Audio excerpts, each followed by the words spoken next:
నమస్తే. మెగా 9 భక్తి ప్రేక్షకులకు ఆంగ్ల సంవత్సర నూతన శుభాకాంక్షలు. చాలామంది ఆంగ్ల సంవత్సరం రాగానే విషెస్ చెప్పుకుంటూ ఉంటారు. అలాగే ఆంగ్ల సంవత్సరాదికి సంబంధించి కొన్ని ప్రత్యేకమైన కార్యక్రమాలు చేయాలని, కొన్ని ప్రత్యేకమైన మూమెంట్స్ పంచుకోవాలని అనుకోవడం సహజం. మన సంవత్సరం కాకపోయినా మనం భక్తిలో ఉండి అందులోనూ ఆంగ్ల సంవత్సరానికి సంబంధించి మాట్లాడటం ఏమిటి అని చాలామందికి డౌట్ రావచ్చు. ఈ మధ్య కాలంలో చాలామంది రాశి ఫలితాలకు సంబంధించి ఆంగ్ల సంవత్సరం ప్రారంభం అవుతుంది కాబట్టి ప్రపంచవ్యాప్తంగా న్యూ ఇయర్ విషెస్ జరుపుకుంటారు కాబట్టి ప్రపంచవ్యాప్తంగా ఉండేటటువంటి తెలుగు వాళ్ళకి సంబంధించి ఎలా ఉండబోతోంది అసలు, ఈ రాశి ఫలితాల ద్వారా వాళ్ళ రాశులు ఏ విధంగా ఉండబోతున్నాయి అన్న కుతూహలం ఉంటుంది. సో కామన్, అందరికీ ఉంటుంది ఆ ఆలోచన. సో ఆ ఆలోచన నుంచి కాస్త అందరినీ ప్రశాంతత వైపు నడిపించాలన్న సదుద్దేశంతోనే రాశి ఫలితాలని ఈ ఆంగ్ల సంవత్సరంలో ఏ విధంగా ఉండబోతున్నాయి, ఎవరు జాగ్రత్తలు వహించాలి, రాజకీయ ప్రముఖులు ఎలాంటి అధిరోహాలు ఉన్నాయి, ఎలాంటి అవరోధాలు ఉన్నాయి, ఇలాంటి విషయాలన్నీ కూడా విద్యార్థులు ఎలా జాగ్రత్త పడాలి, ఏ సబ్జెక్ట్స్ వాళ్ళకి కలిసి వచ్చే అవకాశం ఉంటుంది, వ్యవసాయం, మన భారతదేశం వ్యవసాయానికి పుట్టినిల్లు కాబట్టి వ్యవసాయం ఏ విధంగా ఉండబోతోంది, ఎలాంటి ఉపద్రవాలు రాబోతున్నాయి, అంతేకాకుండా ప్రకృతికి సంబంధించి ఎలాంటి వైపరీత్యాలు రాబోతున్నాయి, ఇలా ప్రతి ఒక్కదాని గురించి కూలంకుశంగా చాలా విషయాలు, చాలా ఒక రకంగా పరిశోధన చేసే అని చెప్పొచ్చు. చాలా వరకు నేను చెప్పగానే తప్పకుండా చేద్దామని కాస్త టైం తీసుకొని ఈ కార్యక్రమాన్ని రఘుప్రియ గారితో చేయడం జరుగుతుంది. నేను ఒకటే మీ అందరికీ విన్నవించేది ఒకటే, వీడియోని ఎక్కడా స్కిప్ చేయకండి, మొట్టమొదటి విషయం. ఇక రెండోది ఏమిటి అంటే, మీకు తెలిసిన ప్రతి ఒక్కళ్ళకి ఈ వీడియోని షేర్ చేయండి. దానివల్ల ఏమిటి అంటే మమ్మల్ని మీరు ప్రోత్సహించడమే కాకుండా ఆ రాశి వాళ్ళకి ఎంతవరకు మ్యాచ్ అయింది అన్న విషయం కూడా వాళ్ళు చూసుకునే అవకాశం ఉంటుంది. ఎందుకంటే నేను ముందే చెప్పాను, చాలా వరకు పరిశోధన చేసి ఈ కార్యక్రమాన్ని చేస్తున్నాము అని. ప్రతి ఒక్కళ్ళకి ఎక్కడో చోట ఏదో ఒక విషయంలో ఇది కరెక్టే కదా అన్న ఫీల్ తప్పకుండా జరిగి తీరుతుంది. ఎందుకంటే మేషరాశి ఓవరాల్గా ఉండే వాళ్ళకి మేషరాశి వారికి ఎలా ఉంటుందని, మేషాది మొదలు మీనరాశి వరకు ఏ విధంగా ఉండబోతోంది చాలా విపులంగా చెప్పడం జరుగుతుంది. వీడియోస్ కాస్త లెంతీగానే ఉంటాయి. ముందే అందరికీ అందుకే చెప్తున్నాను, ఎక్కడ వీడియోస్ స్కిప్ చేయకండి. మరొకసారి చెప్తున్నాను, అందరికీ ఆంగ్ల సంవత్సర శుభాకాంక్షలు. నమస్కారం అండి. నమస్తే అండి. మెగా 9కి సంబంధించి ఒక మంచి వీడియో చేయడం జరిగింది, ఛానల్కి సంబంధించి. ఇక మొట్టమొదటి అందరూ ఎదురు చూస్తున్న రాశి ఫలితాల్లో మొదటి రాశి మేషరాశి. 2026కి సంబంధించి మేషరాశి వారు ఏ విషయాల్లో జాగ్రత్తలు వహించాలి, ఏ రంగాల వారికి కలిసి వస్తుంది, అట్ ద సేమ్ టైం ఏమన్నా కలర్స్ కానీ డేస్ కానీ ఇవి ఏమన్నా చెప్తారా, పరిహారాలు ముఖ్యంగా వాళ్ళకి ఏమన్నా త్వరితగతిన కంప్లీట్ కావాలి అంటే ఎలాంటి పరిహారాలు చేసుకోవాలి, ఓవరాల్గా మేషరాశి ఏ విధంగా ఉంది చెప్పండి. తప్పకుండా. అయితే ఈ 2026 గురించి నేను చాలా కష్టపడి ఎక్కడా భయపెట్టడం కానీ, ప్రలోభ పెట్టడం కానీ, లేదా లేనిది ఉన్నది అని చెప్పడం కానీ చెయ్యలేదు. శాస్త్రాన్ని, జ్యోతిషాన్ని, భగవంతుణ్ణి నమ్ముకొని నేను ఈ యొక్క విషయ సేకరణ చేయడం జరిగింది. అయితే ముందుగా ఏంటంటే కనుక ఈ 2026 గురించి ప్రతి ఒక్కళ్ళలోనూ ఉత్సాహం ఉంటుంది. అమ్మ 25 అంతా బాధలు పడ్డాము, 26లోనైనా సేద తీరచ్చేమో అని ఉత్సాహము ఉంటుంది. ఈవెన్ నాకు కూడా ఉంది, నాకెలా ఉంటుంది అనేది. మీరు మేషరాశి కాదు కాదా? ఓకే, నాకు ఉంటుంది అంటే పొరపాటు మీరేమన్నా మేషరాశి కాదు, కానీ ఈ 12లో ఒకటి ఉన్నది, అది ఉంటుంది కదా. అయితే ఈ ప్రక్రియలో అందరూ కూడా ఉత్సాహాన్ని కోరుకుంటారు, సంతోషాన్ని కోరుకుంటారు. సో వారి యొక్క సంతోషాలని, అంచనాలని తక్కువ కాకుండా ఆ భగవంతుణ్ణి ప్రార్థించుకొని సరస్వతీమాత యొక్క, వాగ్దేవి యొక్క అనుగ్రహంతో నేను ఈ విషయాన్ని సేకరణ చేశాను. అయితే ఈ 2026లో మేషరాశికి ముందుగా చెప్పినట్టయితే చాలా భేషుగ్గా ఉంది. మేషరాశి వారు సంతోషించదగిన విషయం అన్నమాట. Okay. అయితే పాపం వాళ్ళు ఏలినాటి శని ప్రభావంతో ఉన్నప్పటికీ కొంత మంచి పన్నీటి జల్లులు అయితే వీళ్ళ మీద కురిపించాడు ఆ గ్రహాలు, భగవంతుడు కూడా. Right. అయితే ఒక్కొక్క అంశము ఇక్కడ నేను తెలియపరుస్తాను. కొంచెము లెంగ్దీగా ఉన్నప్పటికీ కూడా వినే ప్రయత్నం చేయండి. అంటే వినాలి, ప్రతి విషయంలో కూడా అంటే కుటుంబ పరంగా ఎలా ఉంటుంది, ఏ గ్రహాలు ఏ సమయం నుంచి ఏ నెల నుంచి, ఇది 12 నెలల సమాచారం కదా, ఏ నెలలో ఎవరెవరికి ఎలా ఉండబోతోంది, ఈ మేషరాశిలో ఉండే వారికి చదువు పరంగా, వ్యవసాయ పరంగా, విద్య పరంగా, తర్వాత కుటుంబ పరంగా, ఇలా ఒక్కొక్కటి పర్సంటేజ్లో అంటే శాతం రూపంలో నేను తెలియజెప్తున్నాను. తర్వాత ఏ రోజుల్లో వీళ్ళు జాగ్రత్తగా ఉండాలి, ఏ రోజుల్లో ఏ ప్రమాదాలు జరుగుతాయి, ఏ శుభాలు జరుగుతాయి, ఇలా ప్రతి ఒక్కటి కష్టపడి రాశాను మీకోసం అనమాట. అయితే ముందుగా ఈ 26లో మేషరాశి వారి యొక్క గ్రహస్థితులు చూద్దాము. గురువు మే వరకు అంటే జనవరి నుంచి మే వరకు లాభస్థానంలో అనగా 11వ ఇంట సంచారం చేయడం వల్ల వీళ్ళకి చాలా చక్కగా ఉండబోతోంది.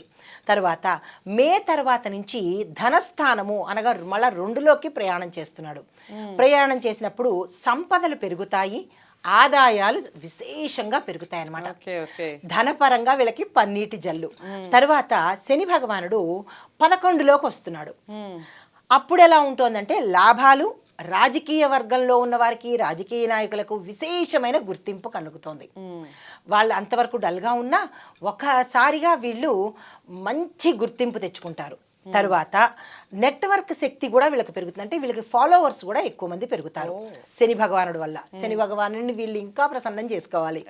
తర్వాత రాహువు 12వ ఇంటకు వచ్చాడు. 12వ ఇంటకు వచ్చినప్పుడు ఖర్చులు పెరుగుతున్నాయి. ఆ ఖర్చులు కొంచెం బ్యాలెన్స్ చేసుకున్నట్టయితే కనుక అది దాటుకునే అవకాశం ఉంటుంది. తర్వాత ఏంటంటే మానసికంగా కొంచెం ఒత్తిడి కలుగుతుంది. అది కామన్ కదా, చిన్న చిన్న సమస్యలకే మనం బాధపడిపోతుంటాం. మానసిక ఒత్తిడి ఉంటుంది, అది మన చేతిలో పనే కంట్రోల్ చేసుకోవచ్చు. కేతువు 6వ స్థానంలోకి పెడుతున్నాడు. ఎక్కడైతే గుప్త శత్రువులు ఉన్నారో లేదా కనిపించే శత్రువులు ఉన్నారో వాళ్ళ మీద వీళ్ళు విజయం సాధిస్తారు. గ్రేట్ కదా. తర్వాత కోర్టు కేసులు ఏవైనా వీళ్ళకి ఉండి ఉంటే, స్థిర చరాస్తుల విషయం కానీ, పోలీస్ కేసులు కానీ, కోర్టు కేసులు కానీ ఉండి ఉంటే అవి ఈ సంవత్సరంలో మేలోపు వీళ్ళకి తీరిపోతాయి. వీళ్ళ వైపుకి వచ్చేస్తుంది తీర్పు. అన్ని శుభాలు ఇప్పుడు అన్ని శుభాలు చక్కగా ఉన్నాయి. తర్వాత కుజ, బుధ, శుక్ర, సూర్య ఈ గ్రహాలు ఈ 4 మధ్య మధ్యలో అద్భుతమైన అవకాశాలు ఇచ్చి వెళ్ళిపోతుంటారు. అంటే స్వీట్లు తినిపించేసి వెళ్ళిపోతుంటారు అనమాట. అంత చక్కగా ఉన్నాయి. ఈ మోస్ట్ పవర్ఫుల్ గ్రహాలు అనమాట ఇవి. వీళ్ళు వచ్చి అడపా తడప వీళ్ళు ఏదైనా బాధలో ఉండుంటే ఆ బాధకు స్వీట్ తినిపించేసి వెళ్ళిపోతుంటారంట. అద్భుతమైన అవకాశాలు ఇస్తున్నారు. అయితే ఇంకా మొత్తంగా మేషరాశి వారికి చూసుకున్నట్టయితే భారీ ఎదుగుదలండి. డౌన్ఫాల్లో ఉన్న వాళ్ళు యారో దూసుకు వెళ్ళినట్టుగా, బాణం దూసుకెళ్ళినట్టుగా వీళ్ళు ఎదుగుదల అనేది కనిపిస్తోంది. తర్వాత ఏ రకంగా ఎదుగుదల? ఆధ్యాత్మిక పరంగా, ఆర్థికంగా, ఉద్యోగము, వ్యాపారము, విద్య, వీటి పరంగా చాలా విశేషమైన ఎదుగుదల కనిపిస్తోంది. పాయింట్ నోట్ చేసుకోండి. అయితే ఇప్పుడు మరి అదృష్ట శాతం ఎదుగుదల అని చెప్పేసి ఊరుకుంటే సరిపోదుగా, ఎంత పర్సెంట్ వీళ్ళకి ఎదుగుదల కనిపిస్తోంది అనేది వివరంగా తెలియజేస్తాను. అయితే మొత్తంగా అదృష్టం వీళ్ళకి 87% కనబడుతోంది. అయితే ఒక్కొక్కటి తీసినట్టయితే డబ్బు సంపద 93% అండి. మహా అదృష్టం అసలు. తర్వాత ఉద్యోగం అంటే ప్రభుత్వ, ప్రైవేటు, ఐటీ అన్ని రంగాల్లో కలిపి వస్తుంది. అది 89% ఉండబోతోంది. ఎక్స్ట్రాడినరీ అసలు. వ్యాపార పరంగా 84%. ఇందులో వ్యాపారస్తులుంటే 84% వీళ్ళకి గ్రోత్ కనబడుతోంది. ఇక ఆరోగ్య పరంగా చూసుకుంటే 71% కనబడుతోంది. కొంచెం జాగ్రత్త వహించాలి. 71 అంటే తక్కువేం కాదు. చిన్న చిన్నవే వస్తుంటాయి, మైన్యూట్. అవి వీళ్ళు సర్దుబాటు చేసుకుంటారు. ఆహార వ్యవహారాల్లో మార్పు చేర్పులు వహించాలి. కాస్త అవుట్ సైడ్ ఫుడ్ తగ్గించాలి. ఫాస్ట్ ఫుడ్లు, స్లో ఫుడ్లు తగ్గించేయాలి. అయితే రాజకీయ పరంగా ఏకంగా 90% ఉందండి. వావ్. ఎవరైతే ఈ రాశిలో రాజకీయ నాయకులు ఉన్నారో వాళ్ళకి చాలా అనుకూలమైన సమయము. మీ ప్రయత్నాలు మీరు చేసుకోవచ్చు. తర్వాత కుటుంబ పరంగా చూసుకున్నట్టయితే అన్ని రకాలుగా పెళ్ళిళ్ళు కానీ, తర్వాత పేరెంటాలు కానీ, శుభకార్యాలు కానీ, సంతానం కానీ అన్నీ మనకి 82% ఎదుగుదల కనబడుతోంది గత సంవత్సరం కన్నా ఇప్పుడు. ఇది పర్సంటేజ్ శాతాల్లో. అయితే వీళ్ళకి లక్కీ కలర్స్ ఏమిటి అనేది ఈ సంవత్సరంలో ఏ కలర్స్ వాడితే ఈ స్టాండర్డ్ కి రీచ్ అవ్వగలవచ్చు అనేది అయితే ఎరుపు, పసుపు, రాయల్ గోల్డ్ ఈ మూడు సాధ్యమైనంత ఎక్కువ శాతం వాళ్ళ బట్టల్లో ఎరుపు, పసుపు, రాయల్ గోల్డ్ లో కూడా రాయల్ గోల్డ్ అని ఉంటుంది. అది ఎక్కువగా వాడేందుకు ప్రయత్నాలు చేయాలి. ఏదైనా శుభకార్యాలు ఉన్నాయనుకోండి, ఏదైనా ఉద్యోగం కోసం అనుకోండి, ఏ ముఖ్యమైన పనికైనా ఈ వస్త్రాలు వేసుకుని వెళ్ళినట్టయితే కనుక సక్సెస్ తోనే వీళ్ళు తిరిగి వస్తారు. తర్వాత వీళ్ళకి లక్కీ నెంబర్లు, ఓవరాల్ గా లక్కీ నెంబర్లు 3, 9, 27. రైట్. వీళ్ళు ఏది చూసుకున్నా ఆల్మోస్ట్ 9 వస్తుంది. మన మెగా9 సూపర్ అసలు. అయితే 3, 9, 27 ఈ 3 నెంబర్లు వచ్చేటట్టుగా చూసుకుని వీళ్ళకి ఏ కార్యక్రమం చేసినా సక్సెస్ సాధిస్తారు. తర్వాత లక్కీ డేస్ అనేది కూడా ఉంటాయి. ఈ 12 నెలల్లో వీరు ఈ రోజుల్ని కనుక దృష్టిలో పెట్టుకుని నోట్ చేసుకోండి. ప్రతి ఒక్కటి చాలా పవర్ఫుల్ ఇన్ఫర్మేషన్ ఇస్తున్నాను. ఈ ఏమిటంటే మంగళవారము, ఆదివారం, గురువారము, ఈ 3 వారాలు గురు ఇవి నోట్ చేసుకుని ఏ ముఖ్యమైన పనికైనా ఈ వారాలు ఈ డేట్స్ ఎంచుకుని వెళ్ళండి.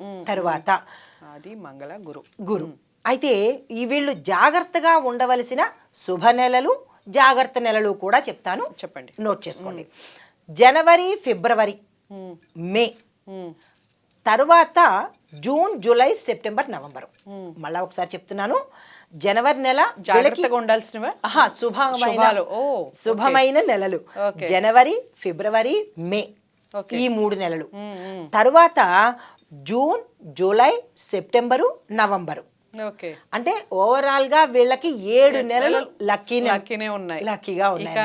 మిగిలిన 5 నెలలు అది చిన్న మిశ్రమ ఫలితాలే వస్తాయి. అయితే జాగ్రత్తగా ఉండవలసినది ఇన్ ఆల్ ఆస్పెక్ట్స్, అంటే వృత్తిపరంగా కావచ్చు, ఆరోగ్యపరంగా కావచ్చు, ప్రయాణాల పరంగా కావచ్చు, 3 నెలలు మాత్రము చాలా కేర్ఫుల్ గా, కాషియస్ గా ఉండాలి. అవి ఏమిటయ్యా అంటే మార్చి, ఏప్రిల్, అక్టోబర్. ఈ 3 నెలలు వీళ్ళు ప్రతిరోజు అప్రమత్తంగా ఉండాలి, జాగ్రత్తలు తీసుకోవాలి. March, April, October. తర్వాత ఇహ ఒక్కొక్క రంగంలో ఉన్న వాళ్ళకి ఎలా ఉండబోతోంది అనేది చూద్దాం. ముందుగా విద్యార్థులు చూసుకున్నట్టయితే కనుక విదేశీ విద్య కోసం ఎవరైతే ఫారెన్ లో చదువుకోవాలనుకుంటున్నారో వాళ్ళకి ది బెస్ట్ ఇయర్. మీరు ప్రణాళికలు వేసుకోండి, సక్సెస్ అయి తీరుతారు. తర్వాత IAS, IPS, సివిల్స్ ఈ 3 గ్రూపులకి, తర్వాత బ్యాంకింగు, సైన్సు, కంప్యూటరు ఈ చదువులు ఎవరైతే చదువుతున్నారో వాళ్ళకి ది బెస్ట్ ఇయర్ నోట్ చేసుకోండి. ఎపీర్ అవ్వాలన్నా, చదువుకోవాలన్నా ప్రణాళికలు వేసుకోండి, సక్సెస్ సాధిస్తారు. తర్వాత మే తర్వాత నుంచి గురు ధనస్థానంలోకి వెళ్ళిపోతుంటాడు. వెళ్ళిపోవడం వల్ల వీళ్ళకి బ్రెయిన్ షార్ప్ అవుతుంది, మెమరీ పవర్ పెరుగుతుంది, ఏది పట్టినా బంగారం అవుతుంది చదువులో. అయితే చదువు పట్ల దీక్ష పెరుగుతుంది. ఇదివరకంతా ఏదేదో వీళ్ళు టైం పాస్ చేసినప్పటికీ ఈ సమయం వచ్చేటప్పటికి నేను చదవాలి, ఇది నా కెరియర్, నా లైఫ్ అన్న మెంటాలిటీ వీళ్ళకి వచ్చేస్తుంది. తర్వాత పోటీ పరీక్షల్లో ర్యాంకులు కనుక వీళ్ళని చూసుకుంటే వీళ్ళే టాపర్గా ఉంటారు. ధన్యోస్మి. వీళ్ళే చాలా టాపర్గా ఉంటారు. కాబట్టి మీరు కొంచెం శ్రద్ధ పెట్టినట్టయితే గుమ్మడికాయంత ఫలితాన్ని తీసుకోవచ్చు. తరువాత రాహు కారణంగా వీళ్ళకి కొంచెం నిద్ర అనేది వస్తుంది, అంటే తొందరగా పడుకుని పోవడము, నిద్రమత్తుతనము ఉండడం అనేది ఉంటుంది. మీరేం చేయాలంటే చదువుకునే విద్యార్థులు ఎవరైనా ఉంటే రాహు జపం చేసుకోండి. జపం అంటే అది కూడా మీకు ఇచ్చేస్తున్నా, చిన్నగానే, పెద్దగా అక్కర్లేదు. స్టూడెంట్స్ అందరూ కూడా ఓం రామ్ రాహవే అనే మంత్రాన్ని, రాహవే అనే చిన్ని మంత్రాన్ని చదువుకుంటే రాహువుని ప్రసన్నం చేసుకున్న వాళ్ళు అవుతారు. చిన్నపిల్లలు కదా వీళ్ళు పెద్దగా వీళ్ళు ఏమీ చేయాల్సిన అవసరం లేదు, ఈ పని చేసుకుంటే సరిపోతుంది. తర్వాత స్ట్రెస్ ఎక్కువ ఉంటుంది. దృష్టి అంటే కళ్ళకి సంబంధించిన మసకబారడం కానీ, కళ్ళకి సంబంధించిన చిన్న సమస్యలు వచ్చే అవకాశం ఉంటుంది. అది పేరెంట్స్ ద్వారా కనుక్కుని దానికి కనుక రెమెడీస్ తీసుకుంటే కనుక టాప్ అంటే టాపర్ వీళ్ళు, ఇంకా ఏమీ చూసుకోక్కర్లేదు వీళ్ళకి. ఇది విద్యార్థులకి. తర్వాత సూచన ఏంటంటే కనుక సూచనలు కూడా చెప్పేస్తున్నాను. సూచన ఏంటంటే వీళ్ళు ఎక్కడ జాగ్రత్తగా ఉండాలంటే రాత్రిళ్ళు చదువుకోవడం తగ్గించేయండి. అంటే 10 లోపే చదివేసుకునే ప్రయత్నం చేయండి. 10 తర్వాత చేయొద్దు. చదువు అనేది మూసేయండి. 10 లోపే చదువుకునే ప్రయత్నం చేసుకోండి. అయితే మంగళవారం మాత్రము ఈ సంవత్సరం మొత్తంలో ఎన్ని మంగళవారాలు వస్తాయో ప్రతి మంగళవారము ఆంజనేయ స్వామి గుడికి వెళ్ళండి. ఓకే, 5 ప్రదక్షిణాలు చేసుకోండి, వచ్చేయండి చాలు. ఇంకా అంతకన్నా ఏమీ వీళ్ళు చేయాల్సిన పని లేదు. తర్వాత ఉద్యోగస్తులకు ఐటీ రంగంలో ప్రభుత్వ ప్రైవేటు అన్ని ఉద్యోగస్తుల కేటగిరీస్కి చూసుకున్నట్టయితే కెరియర్ పరంగా అత్యద్భుతమైనటువంటి సంవత్సరాలలో వీళ్ళ లైఫ్ టైంలో ఈ సంవత్సరం ది బెస్ట్ అనమాట. అంత అసలు ఉద్యోగస్తులందరికీ ఒక రకంగా శుభవార్త, పండగ అంటే పండగ అనమాట. అయితే ముఖ్యమైన విషయాలు ఏంటంటే ప్రమోషన్స్ ఖచ్చితంగా వస్తాయండి, రాసి పెట్టుకోవచ్చు. తర్వాత ఐటీ సాఫ్ట్వేర్లో ఉన్న వాళ్ళకి ఆన్ సైట్ ఛాన్సెస్ ఎక్కువగా వస్తాయి. వాళ్ళు అందుకోవడంలోనే లోపం తప్ప రావడంలో అయితే లోపం లేదు. తర్వాత ఏఐ అంటే artificial intelligence, cyber security, cloud development, OPS ఈ రంగాలలో ఐటీ వాళ్ళు ఉన్నట్టయితే కనుక వాళ్ళకి స్పెషల్ బొనాంజా లాగా స్పెషల్ ఆఫర్స్ వస్తాయి. వాళ్ళు అందిపుచ్చుకోవచ్చు. అయితే ఎవరైనా అందులో ఉంటూ మళ్ళా కొత్తగా మేము నేర్చుకోవాలి అని అనుకున్న వాళ్ళకి కూడా ఈ సమయం చాలా చక్కగా ఉండబోతోంది. తర్వాత ప్రభుత్వ ఉద్యోగస్తుల దగ్గరికి వచ్చినట్టయితే గురువు యొక్క సహకారంతో కొత్త బాధ్యతలు వస్తాయి, అంటే ప్రమోషన్స్ వస్తాయి. వేతనం కూడా గట్టిగా పెరిగేటట్టే ఉంటుంది, చాలా గట్టిగా వస్తుంది. ఇది ఉద్యోగస్తులకి. తర్వాత మరి వీళ్ళు జాగ్రత్తలు ఏం తీసుకోవాలి అంటే కనుక రాహు కారణంగా వర్క్ ప్లేస్లో ఎక్కడైనా మంచిగా చేస్తున్నట్టయితే పక్కన ఉంటారుగా మనకి వందిమాగదులు, ఈర్ష్య, ద్వేషము, అసూయ, చిన్న చిన్న రాజకీయాలు మనం అంటుంటాం కదా, పాలిటిక్స్ ప్లే చేస్తుంటారని, అలాంటి ఉంటాయి. ప్రతి దగ్గర ఉంటుంది, ఎక్కడ ఉంటే అక్కడ ఉంటూనే ఉంటాయి అంతే. ఇవి ఎక్కువ బ్యాక్ స్టాపింగ్స్ వస్తాయి, మనకి తెలియకుండానే మనల్ని దిగజార్చేటట్టు వెన్నుపోట్లు, ఇవి చాలా ఎక్కువ వస్తాయి. ఈ విషయంలో జాగ్రత్తలు వహించుకోండి. అయితే కేతువు అంటే రాహు కారణంగా ఇవి వస్తాయి. వీళ్ళు కూడా రాహు శాంతి చేయించుకోవాలి. చేయించుకున్నట్టయితే ఇలాంటివి కొంత తగ్గుముఖం పడతాయి. అయితే కేతు 6వ స్థానంలో ఉండడం వల్ల అల్టిమేట్ విజయం మీదే. వాళ్ళు ఊరికే పొడవడానికి ప్రయత్నం చేస్తారు కానీ పొడిచే ప్రయత్నం చేయలేరు, మీరే గెలుస్తారన్నమాట. అంటే ఈ మేషరాశిలో ఉండే ఉద్యోగస్తులే గెలుపు అవకాశం ఉంటుంది కేతువు వల్ల. కేతుకు గ్రాటిట్యూడ్ చూపించండి, రాహుకి శాంతి మంత్రం చదువుకోవడమో, శాంతి చేయించుకోవడమో, జపమో ఇలాంటివి చేసుకోండి. సో మేషరాశి వాళ్ళు వీళ్ళిద్దరికీ గ్రాటిట్యూడ్ చూపించాల్సింది ఒకళ్ళకి, జపం చేసుకోవాల్సింది ఒకళ్ళకి. ఇవి జాగ్రత్తలు ఉద్యోగస్తులకి. ఇక వ్యాపారస్తులకు చూసుకున్నట్టయితే కనుక మే వరకు మెగా లాభాలు. జనవరి, ఫిబ్రవరి, మార్చి, April, May almost half of the year, 5 నెలల పాటు లాభాల పంటే వ్యాపారస్తులకి. లాభాల పంట అంటే పంట అనమాట. చాలండి, నెక్స్ట్ కమింగ్ 6 నెలలు 7 నెలలు హాయిగా దాంతో బతికేస్తారు చక్కగాను. అయితే ఎవరెవరికయ్యా లాభాలు వస్తాయంటే రియల్ ఎస్టేట్ వాళ్ళకి, కన్స్ట్రక్షన్ డిపార్ట్మెంట్ వాళ్ళకి, ట్రాన్స్పోర్ట్, హోటల్స్, సాఫ్ట్వేర్ కంపెనీస్ పెట్టుకునే వాళ్ళకి లాభాలు వచ్చే అవకాశం విశేషంగా కనబడుతోంది. అయితే కొత్త బ్రాంచీలు పెట్టాలన్నా, కొత్తగా పార్ట్నర్షిప్స్ తీసుకోవాలన్నా ఈ మేలోపు తీసేసుకున్నట్టయితే కనుక వీళ్ళకి ఇంకా అందనటువంటి అంత లాభాలు వచ్చేటట్టుంటాయి. వీళ్ళని తగ్గించడానికి ఎవరి వశమూ కాదు. తర్వాత విదేశీ వ్యాపారాలు ఎవరైనా చేయాలన్నా, ఆన్లైన్ వ్యాపారాలు చేయాలన్నా ప్రత్యేకమైన అడిషనల్ లాభాలు కూడా వచ్చేందుకు అవకాశాలు ఉంటాయి. కాబట్టి ఆన్లైన్ వ్యాపారం చేసేవాళ్ళు ఈ జనవరి నుంచి మొదలు పెట్టుకున్నట్టయితే మే వరకు తిరుగులేదు వాళ్ళకి. అసలు మీకు తిరుగు లేకుండా హ్యాపీగా సాగిపోతుంది, అలా చక్కగా ఉండబోతోంది అన్నమాట. తర్వాత మరి జాగ్రత్తలు ఎక్కడ తీసుకోవాలి అంటే కనుక ఏప్రిల్, మేలో ఒక ఫైనాన్షియల్ డెసిషన్ తీసుకోవడానికి వీళ్ళకుంటుంది. ఇంకా లాభాల మీద లాభాలు వచ్చేస్తున్నప్పుడు తబ్బిబ్బైపోతారు కదా, ఆ సమయంలో వీళ్ళు కొన్ని నిర్ణయాలు తప్పుడుగా తీసుకుంటారు. ఆ నెల గుర్తుపెట్టుకోండి, ఏప్రిల్, మే. ఈ 2 నెలల్లో మీరు తీసుకునే నిర్ణయాలు మిమ్మల్ని అయితే పైకెత్తవచ్చు, లేదా పూర్తిగా జీరో చేసేయచ్చు. ఈ 2 నెలలు చాలా కాషియస్గా ఉండండి, రాసి పెట్టుకోండి. అయితే ఇక వ్యవసాయదారులకు వద్దాము. రైతన్నే మనకి ఆధారం, అన్నదాత సుఖీభవ. అన్నదాత సుఖీభవ. అయితే వీళ్ళకి ఏంటంటే బాగా పంటలు పండుతాయి, వాతావరణం సహకరిస్తుంది, వీళ్ళకి అన్ని రకాలుగా భూమాత కూడా సహకరించే అవకాశం ఉంది, చాలా చక్కని పంటలు పండుతాయి. అయితే కొత్త భూమి కొనుక్కునేందుకు రైతులకు అవకాశాలు వస్తాయి, కొనుక్కోవడం కూడా శుభప్రదమే. వీళ్ళు అలాంటి అవకాశం ఉన్నవాళ్ళు కొనుక్కోండి.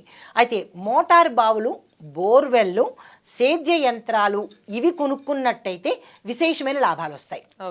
తర్వాత డైరీ ఫార్మింగు, పశుపోషణ ఎవరైతే చేస్తున్నారో మిగతా వాళ్ళకన్నా ఒక 12% ఎక్కువ వచ్చే అవకాశం ఉన్నాయి లాభాలు. తర్వాత ఇక మోస్ట్ ఇంపార్టెంట్ రాజకీయాలు, పాలిటిక్స్. అయితే వీళ్ళకి ఎలా ఉందంటే శని భగవానుడు 11వ స్థానంలో సంచారం చేయడం వల్ల రాజకీయంగా వీళ్ళకి శక్తి ఎక్కువ అవుతుంది. అందరూ పాపం శని భగవానుడు తిట్టుకుంటారండి, శని ఇస్తే గొప్పగా ఇచ్చేస్తాడు, అసలు ఆయన మహానుభావుడు నిజంగా. అయితే ఆయన వీళ్ళకి బాగా కలిసి వస్తున్నాడు. శనికి అందరూ గ్రాటిట్యూడ్ చెప్పుకోవాలి. రాజకీయంగా శక్తి ఇస్తున్నాడు, పదవులు ఇస్తున్నాడు, తర్వాత ప్రజల్లో శక్తి ఇస్తున్నాడు, అధిష్టానంలో కానీ ఎక్కడ కాలు పెడితే అక్కడ జయమే జయము. తర్వాత ప్రజాదరణ విపరీతంగా పెరిగిపోతుంది. మేషరాశిలో ఏ రాజకీయ నాయకులు ఉన్నా సంతోషించదగ్గ విషయం అన్నమాట ఇది, ప్రజాదరణ పెరుగుతుంది. తర్వాత ఈ సంవత్సరంలో వాళ్ళకు వచ్చేవి ఏమిటయ్యా అంటే కనుక మంచి మంచి కీ పదవులు, ప్రముఖమైన పదవులు వస్తాయి. దాంతోపాటు కొత్త నాయకులతో పరిచయాలు ఏర్పడతాయి. తర్వాత పెద్దల మద్దతు లభిస్తుంది, ఎవరైతే అధిష్టానంలో ఉంటారో వాళ్ళ సపోర్ట్ వీళ్ళకి పుష్కలంగా లభిస్తుంది. తర్వాత ప్రజల ఆదరణ, ఇంకా అంతకన్నా ఏం కావాలి, అదే కదా అసలు రాజకీయ నాయకులకి అది ప్రజాదరణ లభిస్తుంది. అయితే ఏదైనా ఎన్నికలు వస్తే ఈ మేషరాశి నాయకులు పోటీ చేస్తే 90% సక్సెస్, వీళ్ళే గెలుస్తారు. అయితే మరి ఇంకా తర్వాత రియల్ ఎస్టేట్ రంగం చూసినట్టయితే కనుక ఇల్లు కొనడము, భూమి కొనడము, రియల్ ఎస్టేట్లో ఉన్న వాళ్ళు, వ్యాపారం చేసేవాళ్ళు భూమి కొనుక్కునేడానికి ఈ సమయం చాలా చక్కగా ఉండబోతోంది, కొనుక్కునే ప్రయత్నం చేసుకోండి. అయితే స్థలము అమ్మడాలు కానీ ఇలాంటి వాటి విషయాల్లో విశేషంగా లాభాలు వస్తాయి. వీళ్ళు 10 రూపాయలు పెట్టుకుంటే ₹1,00,000 లాభం వచ్చేటట్టు వ్యాస్ట్ లాభాలు అనమాట, అంత లాభాలు వచ్చే అవకాశం ఉంది. అయితే వీళ్ళు ఏ నెలలు వీళ్ళకి మంచివి అంటే కనుక మే, జూన్, సెప్టెంబర్. వీళ్ళు ఏ ప్రయత్నాలు చేసినా మే, జూన్, సెప్టెంబర్ నెలలు గుర్తుపెట్టుకొని అప్పుడు కనుక చేసినట్టయితే వీళ్ళకి ఎలాగో 26లో మనకి రియల్ ఎస్టేట్ భూమి చాలా చక్కగా ఉండబోతోంది. అది ఈ ఉత్తమమైన నెలలు వీళ్ళకి. ఇక తర్వాత ఆరోగ్యపరంగా చూసినట్టయితే రాహు 12వ ఇంట్లో సంచారం చేయడం వల్ల ప్రతి ఒక్కళ్ళకి, అంటే ఈ మేషరాశిలో ఉండే ప్రతి ఒక్కళ్ళకి కూడా నిద్ర తక్కువగా ఉంటుంది. అందుకే ఇందాక చెప్పాను, రాహు జపం చేసుకోండి, రాహు మంత్రం చేసుకోండి. నిద్రకి రాహువే ప్రధాన కారణం. అయితే నిద్ర భ్రమ, భ్రమలో కూడా పెడతాడు ఆయన, ఈ రెండిటికి అన్నమాట. అయితే బీపీ, యాంగ్జైటీ అంటే మానసిక ఒత్తిడి అని చెప్పుకున్నాం కదా, యాంగ్జైటీ.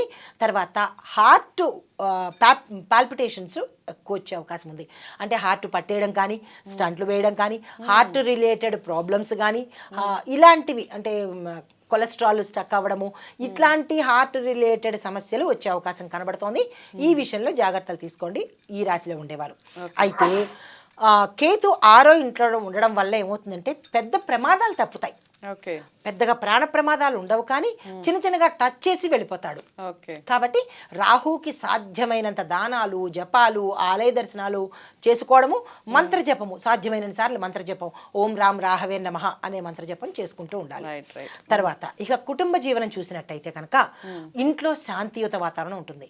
25లో కొట్టేసుకోవడాలు, తిట్టేసుకోవడాలు ఇలాంటివి ఏవైనా జరిగి ఉంటే 26 వచ్చేటప్పటికి అబ్బా ఈ ఇల్లంతా ప్రశాంతమైన జీవితం లేదా అన్నట్టుగా ఉంటుంది, గృహశాంతి ఉంటుంది అనమాట. తర్వాత జంటల మధ్య, అంటే భార్యాభర్తల మధ్య, కొత్తగా పెళ్ళైన వాళ్ళు, పెద్దవాళ్ళు, ఏదైనా ప్రేమికుల మధ్య ఒక రకమైన పరస్పర అన్యోన్యమైన భావన ఏర్పడము, ప్రేమ పెరగడము, అన్యోన్యత ఏర్పడము జరుగుతుంది. తర్వాత పిల్లల దగ్గరికి వచ్చేటప్పటికి వీళ్ళ పిల్లల వల్ల వీళ్ళకి పేరు ప్రఖ్యాతలు వస్తాయి. తర్వాత పెండింగ్లో ఉన్న పనులు ఏవైనా సరే, ఇళ్ళ నిర్మాణం కానీ, పెళ్లి కానీ, సంతానం కానీ, లేదా గృహాలు కొనుక్కోవడం కానీ, కట్టుకోవడం కానీ, ఇలాంటివన్నీ కూడా ఈ సంవత్సరంలో జరిగిపోయే అవకాశం కనబడుతుంది. తర్వాత కొత్తగా పెళ్ళైన జంటలకి పిల్లలు పుట్టే అవకాశం ఎక్కువ కనబడుతోంది. అందున మగ పిల్లల శాతం ఎక్కువ కనబడుతోంది. వంశోద్ధారకులు. మగ పిల్లలు ఎక్కువ శాతం పుట్టేందుకు అవకాశాలు 26లో ఉన్నాయి. ఎందుకు అంటే ఈ సంఖ్య కూడా మనకి 10 వచ్చింది. 10 అంటే 1. 1కి అధిపతి ఎవరు? సూర్య భగవానుడు. సూర్యుడు ఎవరు? పురుష గ్రహము. కాబట్టి సాధ్యమైనంత వరకు మగ పిల్లలే అంటే ఎవరైతే ప్రెగ్నెంట్ గా ఉంటారో 2026లో మగపిల్లలే ఎక్కువ పడతారు. ఎక్కువ శాతం మగపిల్లలు పుట్టే అవకాశాలే కనబడుతున్నాయి. అయితే అంటే సంఖ్యాశాస్త్ర ప్రకారంగాను జ్యోతిష్య పరంగా కూడా. తర్వాత ఓవరాల్గా 26 మేషరాశి వారి మీద ప్రభావం చూపించి పెద్ద పెద్ద ప్రమాదాలు వచ్చే నెలలు ఏమిటి అది కూడా చెప్పుకుందాము. వాళ్ళు జాగ్రత్త పడతారు. అయితే మార్చి, ఏప్రిల్, అక్టోబరు ఈ 3 నెలల్లోని జాగ్రత్తగా ఉండండి. అది ఏ అంశాలంటే రోడ్డు యాక్సిడెంట్స్ జరిగే అవకాశం ఉంది. అంటే వీళ్ళు ప్రయాణాల నిమిత్తం కావచ్చు, సెల్ఫ్ డ్రైవ్ కావచ్చు, కలిసి వెళ్ళడం కావచ్చు. రోడ్డు యాక్సిడెంట్స్, తర్వాత ఫైర్ యాక్సిడెంట్స్ జరిగే అవకాశం కనబడుతోంది. తర్వాత ఆరోగ్యంలో ఎమర్జెన్సీగా అప్పటికప్పుడు బాగుంటారు, అప్పటికప్పుడే హాస్పిటల్కి వెళ్ళవలసిన పరిస్థితి. అంటే ప్రాణగండం ఉండదు కానీ హాస్పిటల్ని టచ్ చేయవలసిన పరిస్థితులు ఏర్పడతాయి. హెల్త్ విషయంలో కొంచెం జాగ్రత్తలు తీసుకోవాలి. దట్టు హార్ట్కి సంబంధించిన జాగ్రత్తలు తీసుకోవాలి. ఇవి ప్రమాదాలు ఆరోగ్యం పట్ల అయితే ఇంకా పరిహారాలు ఏం చేసుకోవాలి అంటే కనుక ప్రతి మంగళవారము 26లో ఎన్ని మంగళవారాలు వస్తాయో అన్ని మంగళవారాలు ఆంజనేయ స్వామి ఆలయ దర్శనం తప్పనిసరిగా చేసుకోవాలి. మొదటి పాయింట్. రెండవది ఏంటంటే ప్రతి ఆదివారము సూర్యారాధన చేసుకోవాలి. ఎందుకు అంటే మనకి 26కి అధిపతి సూర్యుడు. ఆ సంవత్సరం మొత్తానికి అధిపతి సూర్యుడు. ఎందుకంటే సంఖ్య 1 వచ్చింది కాబట్టి. కాబట్టి ప్రతి ఒక్కళ్ళు కూడా సూర్యారాధన చేయాలి. సూర్యోదయ సమయంలో ఓం గృణి సూర్యాయ నమః. మాకు అవన్నీ అవ్వట్లేదు, ఉద్యోగరీత్యా కావచ్చు, వేరే రీత్యా కావచ్చు, ఈ చిన్ని మంత్రాన్ని చెప్పుకోండి చాలు. ఓం గృణి సూర్యాయ నమః ఈ మంత్రం చెప్పుకుంటే ఆ మహానుభావుడు సంతోషపడిపోతాడు. అయితే వీళ్ళకి ఇంకొకటి ఏంటంటే రాత్రిళ్ళు నిద్రపోయేయడానికి ముందు వాళ్ళు ఏ సమయంలోనైనా సరే అంటే సాధ్యమైనంత వరకు తొందరగా పడుకుంటే మంచిది. అయితే వాళ్ళు పడుకునే దానికి ముందు మంచం ఎక్కకుండా 11 సార్లు ఓం నమ శివాయ అని చెప్పుకోండి. 11 సార్లే కాబట్టి పెద్ద కష్టం కాదు. ఆ 11 సార్లు చెప్పుకొని మంచం ఎక్కినట్టయితే కనుక మంచం మీద చెప్పరాదు. 11 సార్లు చెప్పేసుకుని మంచం ఎక్కి పడుకున్నట్టయితే కనుక చాలా అద్భుతంగా ఉండేందుకు అవకాశాలు కనబడుతున్నాయి ఈ మేషరాశి వారికి. అయితే మొత్తంగా అందరూ చెప్పవలసినది ఏంటంటే కనుక ధనం కోసము ప్రత్యేకంగా ఈ సమయంలో ధనం ఎక్కువ ఉంది కాబట్టి అది నిలబడాలి, రావాలి. కాబట్టి ఒక ప్రత్యేకమైన మంత్రం తీశాను మీకోసము. ఓం హ్రీం శ్రీం లక్ష్మీ నారాయణాయ నమః. చాలా చిన్ని మంత్రము. ఓం శ్రీం లక్ష్మీ నారాయణాయ నమః. ఈ మంత్రాన్ని డబ్బు, ఆరోగ్యము, మానసిక శాంతి ఇవన్నీ ఇస్తుంది. కాబట్టి ఈ మంత్రాన్ని ప్రతి ఒక్కళ్ళు పిల్లల దగ్గర నుంచి పెద్దవాళ్ళ వరకు అన్ని రంగాల వాళ్ళు ప్రత్యేకంగా చదువుకున్నట్టయితే కనుక ఈ 3 నిలిచేందుకు అవకాశాలు ఉన్నాయన్నమాట. అయితే మరి వీళ్ళు సూచన ఏంటంటే కనుక మరి సూచనలు కూడా చెప్పేసుకుందాము. వీళ్ళు అనవసరమైన అహంకారం పెట్టద్దు. నేనే తోపు, నేనే తోటకూర, నాకు మించిన వాళ్ళు లేరు అన్న అహంకారము, ఇగో యాటిట్యూడ్ వస్తే డౌన్ ఫాల్ అవ్వడం తథ్యం. ఎందుకంటే గ్రహాలు ఎంత వెయిట్ చేస్తూ ఉంటాయి. ఇంత ఇస్తున్నాము అంటే వాళ్ళు అణిగి ఉన్నారా, గ్రాటిట్యూడ్తో ఉన్నారా, లేదా అహంకారంతో ఉన్నారా అని టెస్ట్ చేస్తాడు. ఎప్పుడైతే ఇంత ఇస్తున్నప్పుడు అది వాళ్ళు అహంకారం పోతే కనుక తగ్గిపోయే అవకాశం కనబడుతుంది. ఈ తప్పు మళ్ళా మీరు చూపించి గ్రహాల మీదకి నెట్టరాదు.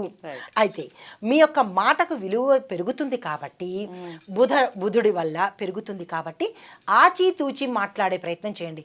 నా మాటకి వాల్యూ ఉంది, నేను ఎంత చెప్తే అంత అనే అహంకారం పనికిరాదు అనకూడదు కూడా. వీళ్ళున్న ప్రదేశంలో జాగ్రత్తలు తీసుకోవాలి. అయితే కొత్త ఇల్లు, కొత్త కారు, కొత్త వ్యాపారము 26లో కనుక చేసినట్టయితే అత్యంత శుభప్రదము. అవి శాశ్వతంగా ఉండే అవకాశాలు ఎక్కువ కనబడుతున్నాయి. అయితే ఇహ ఇది ఓవరాల్గా మేషరాశి వారికి ఇంత చక్కని ఫలితాలను. రైట్. చాలా చక్కటి ఫలితాలు ఉన్నాయి. మీరు అన్నట్టుగా హెల్త్ విషయంలో కాస్త జాగ్రత్త వహిస్తే సరిపోతుంది. అలాగే మాట్లాడే విషయంలో కాస్త జాగ్రత్తగా ఉంటే సరిపోతుంది ఓవరాల్గా చెప్పాలి అంటే. సో మేషరాశి వారికి మనం ఓం ప్రథం మొదలు పెట్టాము. మేషరాశి వారికి అన్ని రంగాల వారికి బాగుంది, హ్యాపీగా ఉండొచ్చు. హెల్త్ విషయస్లో కొంచెం కాన్షియస్గా ఉండండి. హెల్త్ ముఖ్యంగా కొన్ని నెలలు చెప్పారు, మార్చి, ఏప్రిల్, అక్టోబర్. కొంచెం మీరు ప్రయాణాలు చేసేటప్పుడు హెల్త్ విషయంలో బాగా కేర్ఫుల్గా ఉండాల్సిన మంత్స్ అన్నట్టుగా చెప్పారు. ప్రతిదీ నోట్ చేసుకోండి, ఫాలో అయ్యే ప్రయత్నం చేయండి. ఎందుకంటే నేను మొదట్లోనే చెప్పాను, ఏదో రాశి ఫలితాలు చెప్పేద్దాము అన్నట్టు కాకుండా ఎంతవరకు పాసిబిలిటీ ఉంది, దీనివల్ల ఎలాంటి ఫలితాలు వస్తాయి, 100% ఎంతవరకు ఇందులో నిజం ఉంది అని కాస్త పరిశోధన చేసి ఈ కార్యక్రమం చేయడం జరుగుతుంది. కాబట్టి ఫాలో అయ్యే ప్రయత్నం చేయండి. అందరికీ షేర్ చేయండి, వీడియోని లైక్ చేసి ఛానల్ని సబ్స్క్రైబ్ చేసుకోండి. తదుపరి రాశితో కలుద్దాం. నమస్తే. నమస్తే.